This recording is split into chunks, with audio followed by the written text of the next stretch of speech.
Ticket के प्रबल दावेदार हैं, लेकिन कहा जा रहा है कि 2 बार चुनाव हार चुके हैं, इसलिए टिकट मिलने की संभावना नहीं है। देखिए, जो पार्टी हाईकमांड फैसला करेगी वो मान्य होगा, लेकिन मैं अकेला ही नहीं, मैंने किन परिस्थितियों में चुनाव लड़ा ये हाईकमांड बेहतर जानती है। उपचुनाव और एक दोनों सीएम के खिलाफ लड़ा, इसलिए ये बात मेरे पे लागू तो नहीं होती, लेकिन हाईकमांड जो फैसला करेगी। पिछली बार तो हुड्डा साहब ने बुला के आपको कह दिया था त्रिलोचन जी चुनाव लड़िए आप। देखिए, पिछली बार खाली एक चुनाव था, उपचुनाव था, इसलिए डायरेक्ट हुड्डा साहब के ने कह दिया। अब की बार एक सिस्टम है, एक प्रतिक्रिया है, उसमें से गुजरना पड़ेगा। उसमें मैंने अप्लाई किया हुआ है, जब भी मीटिंग वगैरह शुरू होगी फिर पता लगेगा। त्रिलोचन जी 2019 में कैसे टिकट मिला आपको? 2019 में तो मैं किसी की सिफारिश करने के लिए गया था और हुड्डा साहब ने मेरे को कह दिया अभी आप चुनाव लड़ें, तो मैंने उनको कहा कि स्मिता सिंह जी मेरी एक दिन पहले बात हुई थी, वो लड़ेगी। उन्होंने जवाब दे दिया भी वो नहीं लड़ेगी, आप लड़ो। अच्छा, ये भी कहा जा रहा है कि पिछले चुनाव में और इस चुनाव में, दोनों चुनावों में भाजपा के बड़े नेताओं ने आपसे संपर्क करने की कोशिश की, क्या ये बात सही है? और ये भी बार बार कुछ लोग बात करते हैं कि आपको शायद कुछ डोनेशन, कुछ पैसा भी दिया गया, भैया आप अब चुनाव को उतनी सक्रियता से ना लड़िए। देखिए, वह करनाल साजिशों का शहर है। यहाँ करनाल हर समय हर जगह साजिश चलती रहती है। इस साजिश के तहत एक अफवाह उड़ाई गई थी मेरे को कमजोर करने के लिए। उसमें हमारे आदमी भी शामिल थे और बीजेपी के भी लोग शामिल थे, हाथ में लाकर भी वोट को परसेंट क्या है कम की जाए। उसे एक साजिश थी जो पहले भी चली, अब भी चली, इसलिए मैं इसको नकारता हूँ। कोई ऐसी बात नहीं। लोग कह रहे हैं कि आपने इतना हल्का चुनाव लड़ा कि क्या कोई दबाव था आपके ऊपर, या फिर कोई सेटिंग हो चुकी थी भाजपा से? हल्का चुनाव लड़ा फिर 55,000 वोट आती है। पहले 35 है, फिर 55 आई है। 35 के 30 रह जाती है, हल्का चुनाव गिना जाता। 35 के 55 हुई है तो हल्का चुनाव नहीं गिना जाता। 55,000 वोट बाकी जगह भी ऐसे मिले हैं। पानीपत में कौन सी सेटिंग थी, वहाँ 35,000 वोट मिली कांग्रेस को। सुमिता सिंह से कैसे संबंध है आपके? देखिए, 25 साल से हमारे पारिवारिक और राजनीतिक संबंध बड़े अच्छे हैं, पारिवारिक संबंध है हमारे। पिछले 1 महीना से मेरी बातचीत नहीं हुई सीधे तौर पर, कभी भी ना फोन पे बात हुई है और ना ही कभी मेरी सीधी बात हुई है, लेकिन जब बात होगी तो कर भी लेंगे। चुनाव में मदद की उन्होंने आपकी? देखो, सारा शहर जानता है जितनी मदद उन्होंने की है उससे ज्यादा हम करेंगे अगर उनको टिकट मिल जाए। ये किस तरह की? आप तो इशारों में तंज कस रहे हैं।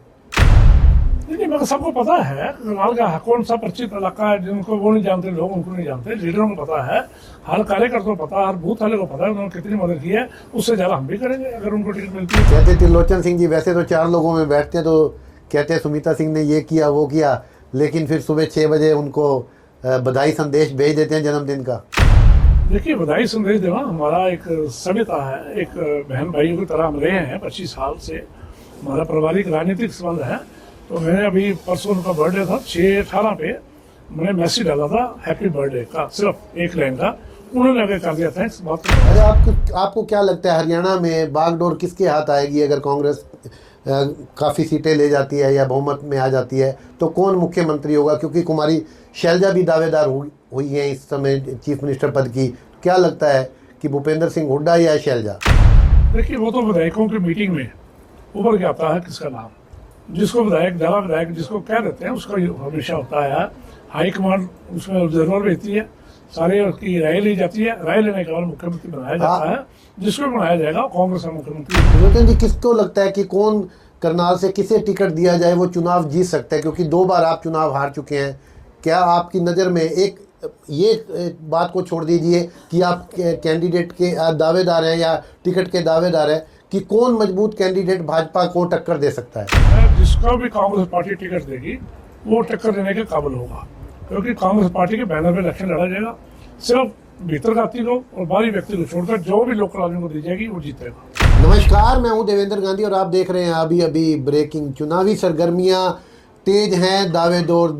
जो दावेदार हैं कांग्रेस टिकट के, वो दिल्ली तक दौड़ लगा रहे हैं, रेस लगा रहे हैं, और रेस ऐसी लगा रहे हैं कि सुबह से शाम तक, शाम से रात तक, और रात से फिर अगले दिन। इसी बीच हमारे बीच पहुंचे हैं सरदार त्रिलोचन सिंह, जो 2 बार मुख्यमंत्री के सामने चुनाव लड़ चुके हैं विधानसभा का। इस बार पार्टी उन पर दाव खेलेगी या नहीं खेलेगी, ये जानेंगे। और ये भी जानेंगे कि अगर कोई मौका मिलता है तो उसको किस तरह से निभाएंगे, कौन कौन प्रतिद्वंदी है, और पार्टी में किन किन लोगों ने उनकी खिलाफत की। कई तरह के सवाल हैं, कोशिश करेंगे वो तमाम जवाब त्रिलोचन सिंह जी से हमें मिल जाएं। तो लोचन जी बहुत बहुत स्वागत है आपका। धन्यवाद गांधी जी।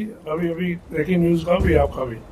सबसे पहला सवाल तो यही है कि टिकट के प्रबल दावेदार हैं, लेकिन कहा जा रहा है कि 2 बार चुनाव हार चुके हैं, इसलिए टिकट मिलने की संभावना नहीं है।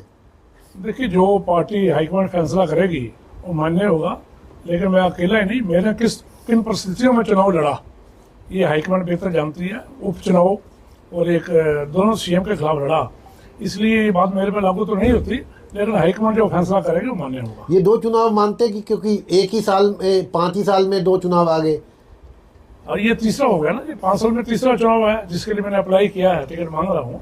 अगर मिलेगी टिकट तो बेखूबी लड़ेंगे। क्या लगता क्या है, किसी ने एश्योरेंस दिया है? पिछली बार तो हुड्डा साहब ने बुला के आपको कह दिया था त्रिलोचन जी चुनाव लड़िए आप। देखिए, पिछली बार खाली एक चुनाव था, उपचुनाव था, इसलिए डायरेक्ट हुड्डा साहब के ने कह दिया। आपकी बार एक सिस्टम है, एक प्रतिक्रिया है, उसमें से गुजरना पड़ेगा।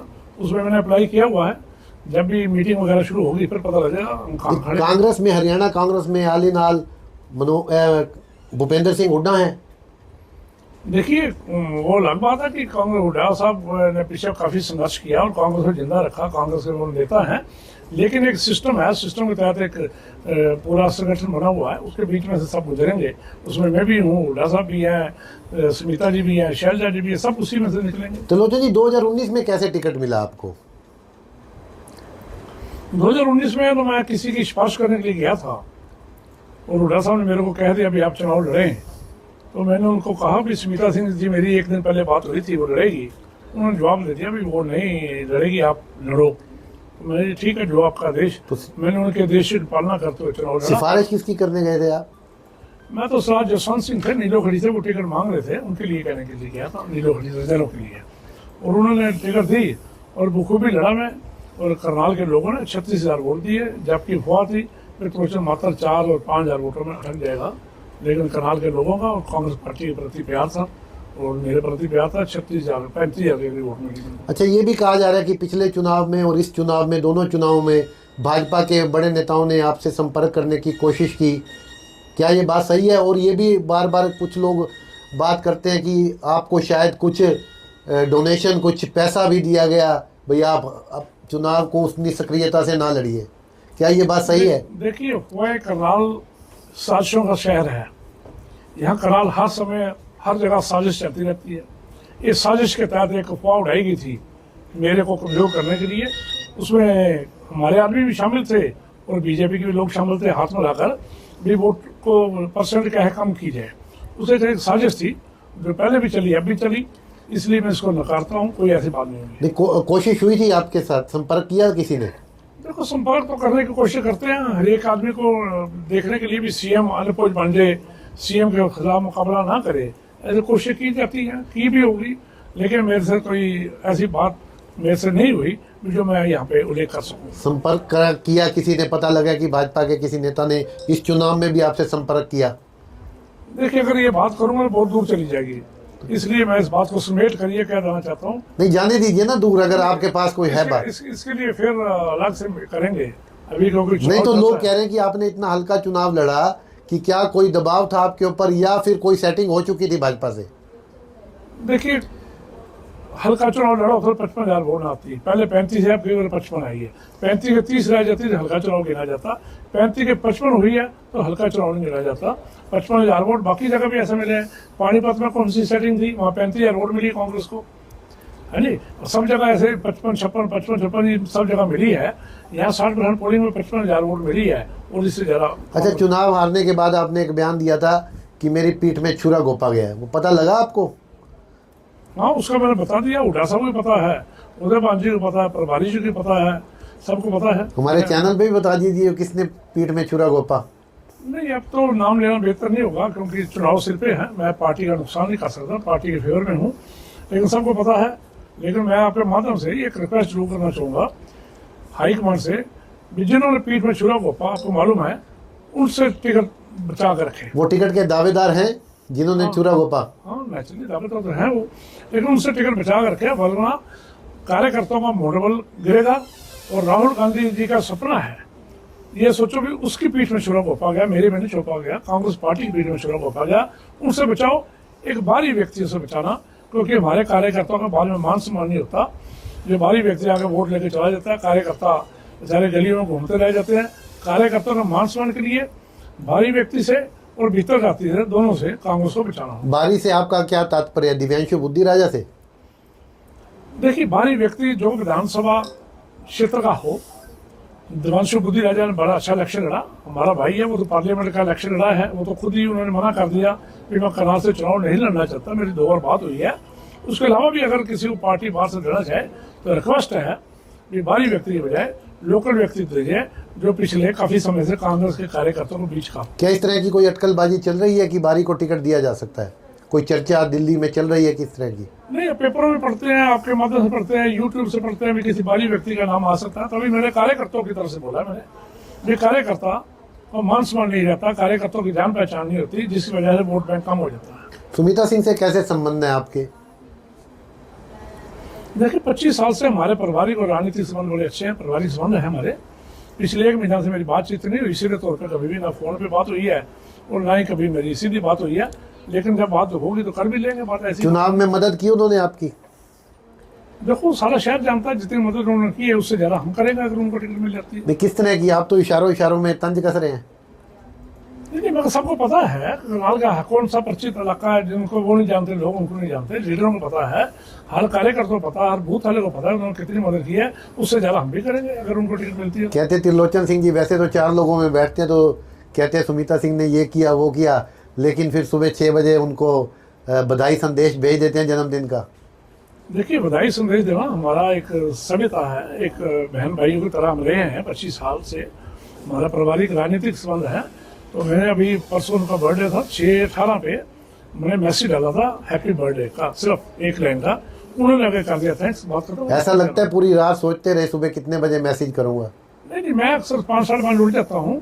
जब मैंने फेसबुक खोला तो इनका बर्थडे सामने आ गया, मैंने दे दिया, ऐसी कोई बात नहीं है। तो सोचने की बात आप होती है, बड़ा लंबा मैसेज दिया होता, सोचना नहीं इसमें क्या बात है, सोशल लाइफ है हमारी। अच्छा, आपको क्या लगता है हरियाणा में बागडोर किसके हाथ आएगी? अगर कांग्रेस काफ़ी सीटें ले जाती है या बहुमत में आ जाती है तो कौन मुख्यमंत्री होगा? क्योंकि कुमारी शैलजा भी दावेदार हुई है इस समय चीफ मिनिस्टर पद की। क्या लगता है कि भूपेंद्र सिंह हुड्डा या शैलजा? देखिए, वो तो विधायकों की मीटिंग में उभर के आता है किसका नाम, जिसको विधायक ज़्यादा विधायक जिसको कह देते हैं उसका हमेशा होता है। हाईकमान उसमें ऑब्जर्वर भेजती है, सारे उसकी राय ली जाती है, राय लेने के बाद मुख्यमंत्री बनाया जाता है। जिसको बनाया जाएगा कांग्रेस का मुख्यमंत्री होगा। आपकी लॉयल्टी किस तरफ है? देखिए, सारे हरियाणा को पता है कि पहले मेरे को भूपेंद्र सिंह हुड्डा जी ने चेयरमैन बनाया हरियाणा मिनोरिटी कमीशन का, फिर 2019 में टिकट दी, फिर अब 2024 में फिर बाई इलेक्शन में टिकट दी, और मेरा उनसे अच्छा प्यार है। लेकिन ये नहीं भी लॉयल्टी तो है, लॉयल्टी पहले कांग्रेस में भी है, हुड्डा साहब में भी है, अन्य नेताओं का भी बहुत ज्यादा आदर मान करता हूँ। मैंने सबके साथ काम किया हुआ है, चाहे वो शैलजा जी हो, चाहे रणदीप सुरजेवाला जी हो, चाहे उदय मांझी, सबके साथ मैं काम किया और करता भी रहूँगा। त्रिलोचन जी, किसको लगता है कि कौन करनाल से किसे टिकट दिया जाए वो चुनाव जीत सकता है? क्योंकि 2 बार आप चुनाव हार चुके हैं। क्या आपकी नज़र में ये बात को छोड़ दीजिए कि आप कैंडिडेट के दावेदार हैं या टिकट के दावेदार हैं, कि कौन मजबूत कैंडिडेट भाजपा को टक्कर दे सकता है? देखिए, जिसको आप अपना नाम छोड़ करके दूसरा नाम बताइए। मैं जिसको भी कांग्रेस पार्टी टिकट देगी वो टक्कर देने के काबिल होगा, क्योंकि कांग्रेस पार्टी के बैनर पे इलेक्शन लड़ा जाएगा। सिर्फ भीतर जाती को और बाहरी व्यक्ति को छोड़कर जो भी लोकल आदमी को दी जाएगी वो जीतेगा। तो ये हैं त्रिलोचन सिंह, आप देख रहे हो बेबाक तरीके से उन्होंने तमाम सवालों के जवाब दिए और ये बताया कि हालांकि ये नहीं बताया इन्होंने कि पीठ में किसने छुरा घोंपा। ये भूपेंद्र सिंह हुड्डा साहब को बता दिया, ये उदय भान को बता दिया जो कांग्रेस के प्रदेशाध्यक्ष हैं, पीठ में किसने छुरा घोंपा। हम इनसे ऑफ द रिकॉर्ड पूछेंगे जब ये लाइव बंद हो जाएगा, वो पीठ में छुरा घोंपने वाले कौन लोग हैं, वो ऑफ द रिकॉर्ड हम जब कई बार अपने खबरें जब हम संचालित करते हैं तो उसमें ये बहुत काम की चीज़ फिर आपको बताएंगे, अपने तरीके से हम बताएंगे। फिलहाल आप देख रहे हैं सरदार त्रिलोचन सिंह को जो टिकट के प्रबल दावेदार हैं कांग्रेस की, और देखते हैं कि पार्टी हाईकमान क्या फैसला लेता है। उन्होंने साफ किया है कि वो पंजे के साथ हैं। त्रिलोचन जी, एक लास्ट सवाल ये है कि अगर टिकट नहीं मिलता तो क्या पार्टी छोड़ सकते हैं, बदल सकते हैं, किसी और दल में जा सकते हैं? नहीं, क्यों जाएंगे? अगर अपॉर्चुनिटी मिले कहीं और से। मैं 1982 से कांग्रेस में हूँ, कांग्रेस में रहूँगा, तो मौका अब सरकार हमारी बनने वाली है, सरकार में लोगों काम कराएंगे। इतने साल से जो लोगों ने संघर्ष किया है हमारे साथ खड़े होकर, उन कार्यकर्ताओं का काम मान सम्मान दिलाएंगे, उनके काम कराएंगे, करनाल के विकास कार्य जो रुके उनको कराएंगे, हम सरकार के साथ रहेंगे। लेकिन आपने तो चलती चलती सरकार छोड़ दी थी भूपेंद्र सिंह हुड्डा की, जब भजन लाल को मुख्यमंत्री नहीं बनाया गया था। देखिए उस टाइम मैं भजनलाल जी के साथ ही था, तो भजनलाल जी को मुख्यमंत्री नहीं बना तो अलग बात है। अब मैं हुड्डा साहब के साथ हूँ। अगर उनको नहीं बनाया तो भी उनके साथ चले जाएंगे। देखिए हम हुड्डा साहब के साथ हैं, कांग्रेस साथ है। हुड्डा साहब कभी भी कांग्रेस नहीं छोड़ेंगे।